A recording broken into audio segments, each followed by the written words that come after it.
Hello, have you heard of Inktense before? If not, you're in for a real treat.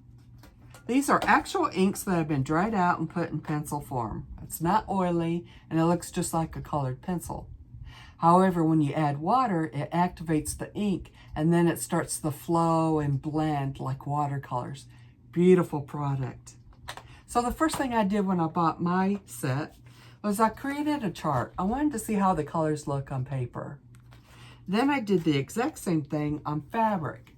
I wanted to see how much it bleeds, how well it blends, and then I colored light to dark so I can see how much range I get out of each pencil.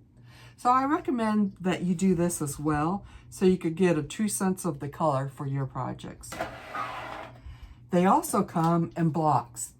This is for your larger projects or a larger area that you want to color. And they look just like the chalks that you would use on the blackboard. So you can color using the block just like this, or with a wet paintbrush, you can just rub it on the block and then paint. So let me show you some of the projects I created using these. This is the first thing I created using the pencils. Now, this is from a photograph that I took of some daisies that were against a brick wall. So I first free motion stitch and then I colored it all in. But did you notice on the bricks that I colored it lightly and then a little darker for shading, and then when you add water it blends it nicely. So I had fun creating that. Then I created this whimsical piece of more flowers, and I used blocks and pencils on this piece. And notice that the orange is a lot darker because I used a heavier hand on it. And then I just added water and it just blended real nice. So the background looks like watercolor and then a more solid effect here. And you know, when you iron it, it is permanent on fabrics. So I took it even to a bigger scale.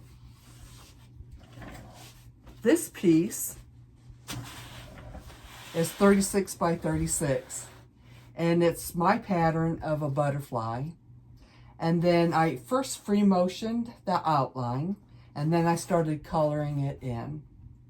And then I colored mostly using the blocks, but then I added pencil to get a more contrasting color. And then I added water to blend it all. I had so much fun doing this piece. I'm looking forward to making another piece this size. It brings me back to my childhood, just coloring, lots of coloring. So I do have links to these products. Now, I purchased the 72. They're kind of spendy, so you don't have to get such a big set. So I have links to even the smaller sizes. But I just want you to try these out if you haven't already. Experiment, create, and have fun. So thanks for watching. Fiber on.